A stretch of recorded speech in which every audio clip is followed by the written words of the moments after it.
do Espírito Santo. Amém. O anjo do Senhor anunciou a Maria e ela concebeu do Espírito Santo. Ave Maria, cheia de graça, o Senhor é convosco. Bendita sois vós entre as mulheres, bendito é o fruto do vosso ventre, Jesus. Santa Maria, Mãe de Deus, rogai por nós, pecadores, agora e na hora de nossa morte. Amém. Eis aqui a serva do Senhor, faça-se em mim segundo a vossa palavra. Ave Maria, cheia de graça, o Senhor é convosco. Bendita sois vós entre as mulheres, bendito é o fruto do vosso ventre, Jesus. Santa Maria, Mãe de Deus, rogai por nós, pecadores, agora e na hora de nossa morte. Amém. E o Verbo divino se fez carne e habitou entre nós. Ave Maria, cheia de graça, o Senhor é convosco. Bendita sois vós entre as mulheres, bendito é o fruto do vosso ventre, Jesus. Santa Maria, Mãe de Deus, rogai por nós, pecadores, agora e na hora de nossa morte. Amém. Rogai por nós, Santa Mãe de Deus, para que sejamos dignos das promessas de Cristo. Oremos, infundi, Senhor, em nossas almas a vossa graça, como vos pedimos, para que nós, que pela anunciação do anjo, viemos a saber o mistério de vossa encarnação, paixão e morte de cruz, cheguemos um dia à glória eterna dos céus, pelo mesmo Cristo, Senhor nosso. Amém. Caríssimo irmão e irmã, hoje nos encontramos para meditar a terça-feira da quarta semana da Quaresma. E desde ontem começamos a perceber alguns sinais de que o Sábado Santo se aproxima. Por quê? Porque o Evangelho de João nos foi introduzido durante esse tempo. Em especial, o Evangelho de hoje nos começa a mostrar e a relembrar aquilo que viveremos da recordação do nosso batismo no Sábado Santo com a aspersão da água. Mas antes de meditarmos o Evangelho, escutemos a primeira leitura. Naqueles dias, Ezequiel, o anjo fez-me voltar até a entrada do templo, e eis que saía água da sua parte subterrânea na direção leste, porque o templo estava voltado para o oriente. A água corria do lado direito do templo, a sul do altar. Ele fez-me sair pela porta que dá para o norte, e fez-me dar uma volta por fora até a porta que dá para o leste, onde eu vi a água jorrando do lado direito. Quando o homem saiu na direção leste, tendo uma corda de medir na mão, mediu 500 metros e fez-me atravessar a água. Ela chegava a meus tornozelos. Mediu outros 500 metros e fez-me atravessar a água. Ela chegava a meus joelhos. Mediu mais 500 metros e fez-me atravessar a água. Ela chegava à minha cintura. Mediu mais 500 metros e era um rio que eu não podia atravessar, porque as águas haviam crescido tanto que se tornara um rio impossível de atravessar, a não ser a nado. Vemos aqui algo que nos remete justamente ao Jardim do Éden, ao paraíso. Por quê? É medido 4 vezes esse rio, que nos recordam os 4 braços dos rios que envolviam justamente o Jardim do Éden. E vamos compreender o porquê se está falando deste modo aqui com o que vai seguir adiante. Esta mesma água vai dar fertilidade e nos recorda, em Ezequiel, alguns capítulos antes, aquilo que vai ser falado no capítulo 37 dos ossos secos, que recebem de novo a vida. Aqui é a água que dá a vida. Há mais algo que podemos tirar para nós em relação a esta passagem, em relação à paixão e morte do Senhor? De onde se olha esta água? Lado direito. O lado onde Jesus foi transpassado. Nos recorda também, se olharmos por este modo, o sacramento do batismo, que também estará presente no Evangelho de hoje, em certos aspectos. E o Senhor quer mostrar que é Ele que nos dá a vida. Que é pelo batismo que nos tornamos parte desta vida verdadeira. Sem Ele, não somos nada. Continuemos. Mediu mais 500 metros, aliás, mais adiante. Ele me disse, viste, filho do homem. Depois fez-me caminhar de volta pela margem do rio. Voltando, eu vi junto à margem muitas árvores, de um e de outro lado do rio. Então ele me disse, estas águas correm para a região oriental, descem para o vale do Jordão, desembocam nas águas salgadas do mar e elas se tornarão saudáveis. Aqui está falando no futuro, falando do Mar Morto, onde, segundo esta profecia, o Mar Morto se tornaria um mar saudável. Os peixes ali vão habitar. Haverá saúde, haverá uma salvação, entre aspas, para esse mar. E a fertilidade se propaga por onde quer que este rio passe. Aqui nos mostra justamente a renovação do templo também e a renovação de nós, do povo de Deus, que deve de ser transformado, que deve de ser revitalizado por esta mesma água. Mas, outra vez, pergunto, o que temos feito do nosso batismo? Estamos como mortos? O batismo está em nós. Esta leitura, desde já até agora, ainda tem mais alguns versículos, mas nos mostra o quê? Esta água que jorra, que se expande, que aumenta, é a salvação e o amor de Deus que são abundantes, que são de um modo que nós não podemos medir. Só podemos atravessar a nado de tão profundo que é este amor, esta salvação que vem de Deus. Mas aqui devemos de ter algo que o texto não diz e podemos comparar com os nossos dias. Uma água, nós que temos água encanada em casa, está na caixa d'água, está nos canos. Porém, para eu me refrescar, para eu matar a minha sede com esta água, eu necessito abrir a torneira. Sem ela, sem abrir, a água fica parada. Ela não chega até mim. Ela não me toca. Ela não me muda. Como também vamos ver isso no Evangelho. Então já esteja atento que uma coisa e outra já está conectada. E o que é necessário então que façamos?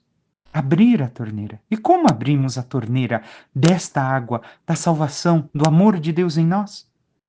Pela oração, pela busca de Deus na missa, nos sacramentos. É ali que podemos abrir a torneira e nos refrescar nestas águas e nos dar vida nestas águas. É somente ali, desse modo, que conseguimos que esta água chegue até nós e realize a sua obra. E como está a nossa oração? Como estão os sacramentos? Já confessamos para a Páscoa? Já estamos nesta união com o Senhor, nesta busca maior do amor de Deus em nós? Estamos frequentando a missa? Cada um responda a si. Porque se não buscamos, não abrimos a torneira e a água não pode assim tocar, transformar nenhum de nós.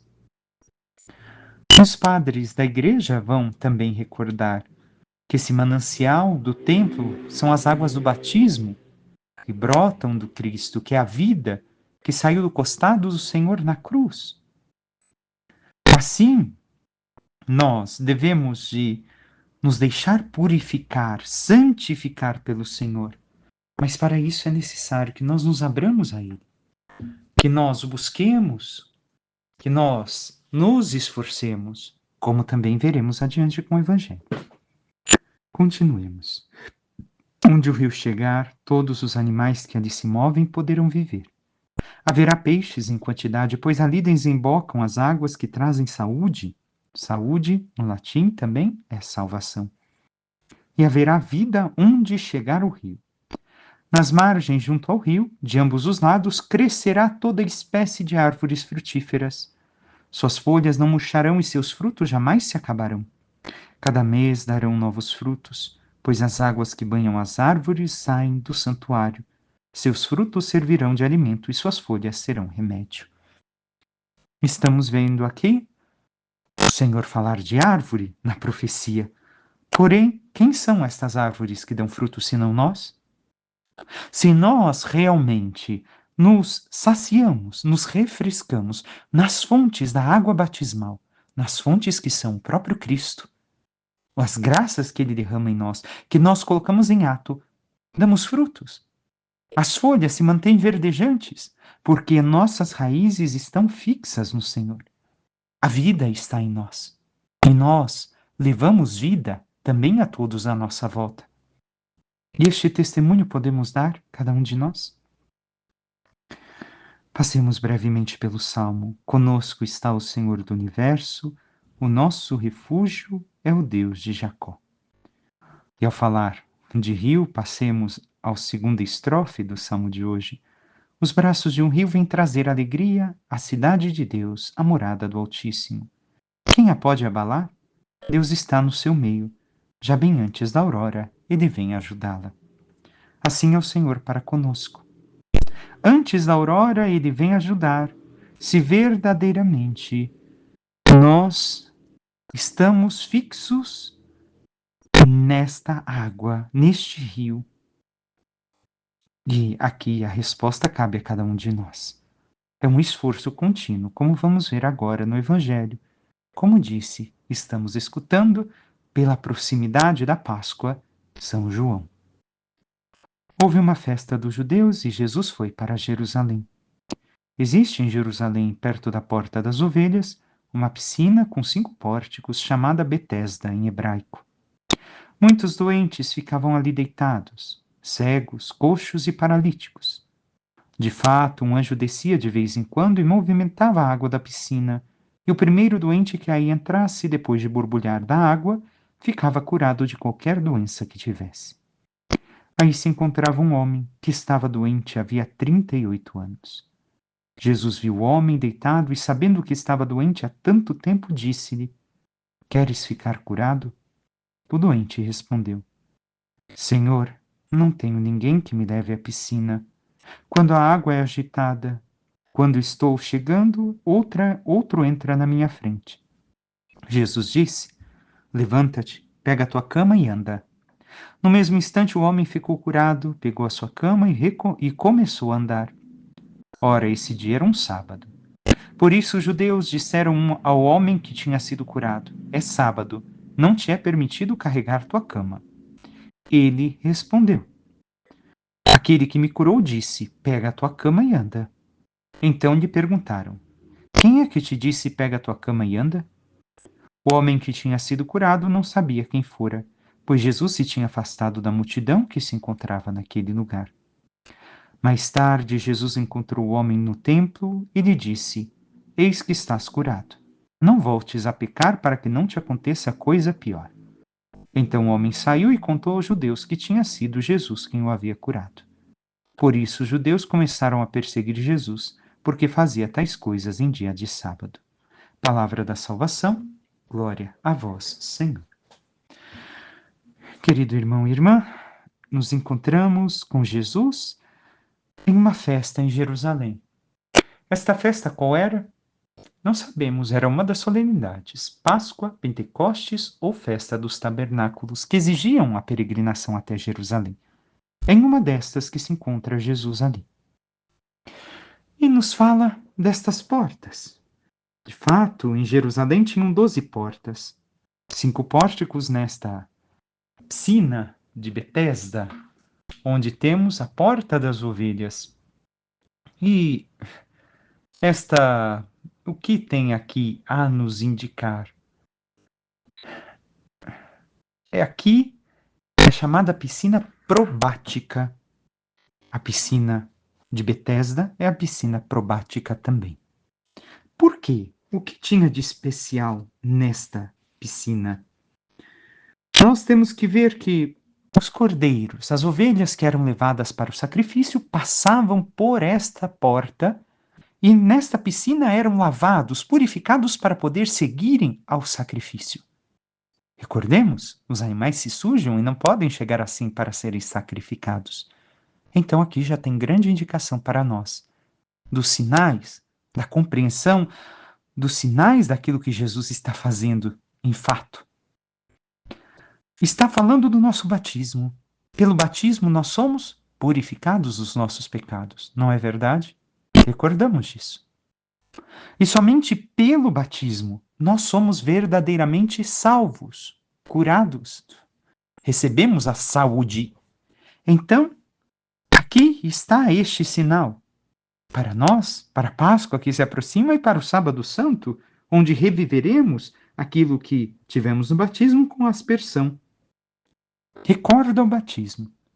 Se ali são lavados as ovelhas, os cordeiros para os sacrifícios, recorda também que o batismo também nos purifica, para que a nossa vida seja um sacrifício de louvor para Deus. Não quer dizer sofrimento, sacrifício de louvor. Cada um viverá a sua vida para o louvor de Deus e cada um terá uma experiência única na sua vida, segundo a sua santa, a sua divina vontade. Nós não vamos experimentar aquilo que Maria Santíssima experimentou. Ela é única, Mãe de Deus. Gerou no seu ventre a segunda pessoa da Santíssima Trindade. Nenhuma mulher na face da terra terá a mesma oportunidade. Então, isso mostra que nós também devemos de ser purificados para oferecer o sacrifício de louvor ao Senhor. O sacrifício das nossas vidas. Sermos agradáveis a Ele. Ofertarmos a nossa vida de forma agradável, pura, santa. E ficavam ali muitos doentes. O primeiro que descia ficava são. O que indica isso? Segundo uma tradição, porque não se sabe objetivamente, é um dos pouquíssimos relatos que fala da piscina ser agitada, é o de São João. Dizia-se a tradição antiga que era São Rafael que agitava a piscina e quem ali entrasse ficava curado de qualquer enfermidade. Mas continuemos o texto. Ali tinha um homem que se encontrava doente 38 anos. O que significa? 38 é quase 40. Isso significa a duração de uma geração inteira. O tempo, todos que entraram no deserto chegaram na terra prometida? Não. Então é indicação de toda uma geração. E mostra a ação deste homem diante de Deus e questiona cada um de nós esse evangelho. Por quê? Como esse homem age diante de tudo aquilo que está acontecendo? Como ele reage? Nós vemos que Jesus é quem toma ação. É o primeiro que fala. Ele pergunta para acender em nós, nos preparar, nos despertar o desejo de sermos tocados e curados por ele, transformados. E ainda mais, ao perguntar: queres ficar são? Jesus, por primeiro, desperta no enfermo o sentimento da própria fraqueza e miséria e o desejo de curar-se. É isso que também acontece conosco? Reconhecemos nossa fraqueza, miséria e queremos ser salvos, curados? Por segundo, move a ter maior esperança. Isso também nos move a ter maior esperança no Senhor. E por terceiro, torna-o atento ao milagre a quem ia operá-lo. Nos prepara também, nos dá o desejo de sermos curados por ele. E nós o temos feito? Sigamos. Paralítico não tinha quem o acompanhasse ou conduzisse. Enquanto se esforçava por chegar, alguém se lançava ali. Mas poderia se lançar uma pergunta da parte de Jesus. Qual pergunta Jesus podia fazer? Você está então conformado com a tua situação? 38 anos e até agora você não conseguiu se lançar na piscina? Você já está acostumado, está aqui ao lado e não consegue se lançar antes que os outros? É o questionamento de Jesus para mim e para você. Como está a nossa vida? Nós queremos graças especiais, queremos uma vida mística, queremos isso e aquilo, mas qual passo nós demos? Estamos esperando que o Senhor realize tudo para nós? Somos como este homem que tem uma atitude passiva diante de Deus? É inativo diante de Deus? Estamos conformados com a vida que levamos? E reclamamos que Deus não transforma, Deus não me ajuda, Deus não faz, mas o que eu estou fazendo para que essa obra aconteça em mim? Se nós não fazemos nada, não temos alguma ação diante disso, nós não teremos a cura, a salvação que nós esperamos. Este homem, nesta água, vai receber justamente o perdão de seus pecados. Por quê? Pela frase que Jesus vai dizer a ele ao final. E por isso nos recorda a água do batismo. Mas continuemos ainda a meditação. Jesus, ele responde que ninguém o ajuda. Jesus diz: levanta-te, pega a tua cama e anda. No mesmo instante, o homem ficou curado, pegou a cama e começou a andar. O que isso demonstra para nós? A mesma coisa o Senhor faz conosco. O que? O Senhor manda que nós comecemos, nós trabalhemos, que nós tenhamos atitude. As virtudes aparecem na nossa vida, em especial as virtudes sobrenaturais, conforme nós agimos. Se nós, por exemplo, queremos aprender a estudar, o que eu devo de fazer? Eu tenho que começar a ler. Se eu não leio, mas eu tenho dificuldade de compreensão. Mas se eu não começo a ler, eu nunca vou estudar. Se eu quero conquistar alguma coisa, eu tenho que começar a fazer aquilo. Não podemos ficar sem agir diante de Deus, esperando que somente Deus me dê, me dê, me dê. Ele já deu. Tudo o que necessitamos para a salvação, Ele nos concedeu já, no nosso batismo. O problema é que nós não estamos exercitando. Às vezes, nós somos relapsos, estamos tão relapsos para com Deus. O milagre só acontece no processo. Só acontece quando nós nos levantamos e andamos. Quando nós agimos de acordo com tudo aquilo que o Senhor nos pede, de acordo com tudo aquilo que nos foi ensinado. Não podemos ficar numa posição passiva sempre diante de Deus. O Senhor nos dá graça, mas nós devemos agir. E o quanto temos agido? O quanto temos permitido que o Senhor nos cure porque começamos a obrar, a trabalhar segundo aquilo que Ele nos mandou e segundo tudo aquilo que Ele nos concedeu? Então, a cura deste homem demonstra, é sinal do perdão que ele recebeu. Como diz ao final do texto, eis que estás curado, não voltes a pecar para que não te aconteça ainda pior. Para os judeus existia a relação entre doença e pecado naquele tempo. E Jesus corrige isso. Mas o paralítico talvez pensava que seu pecado era a origem da enfermidade. E Jesus ensina que o verdadeiro mal não é a enfermidade, senão o pecado, e que uma vez recebido o perdão divino, o homem deve se esforçar e não tornar a pecar. Isso tem muito a dizer para nós. Mais que uma doença da qual podemos ser curados, pela qual podemos voltar a ter uma vida sadia, nós devemos de temer o pecado, porque este é o verdadeiro mal. É o mal que nos faz viver verdadeiramente, como dizer, é o mal que nos destrói, que nos faz viver algo pior. O pecado faz algo na nossa alma que nós não conseguimos entender. Somente se nos abrirmos à experiência espiritual, coisa que veremos na próxima semana, em especial na meditação de terça-feira. E vemos que os judeus desprezaram a cura que Jesus realizou, simplesmente por causa do homem carregar o leito. Não se deixam tocar, não se deixam viver no encontro com Jesus. Nós devemos de nos abrir ao Senhor como este homem e trabalhar para a nossa salvação. Como seguiria os próximos versículos? Meu Pai trabalha, eu também trabalho. Jesus trabalha para a nossa salvação. Nós também devemos de trabalhar continuamente para a nossa salvação.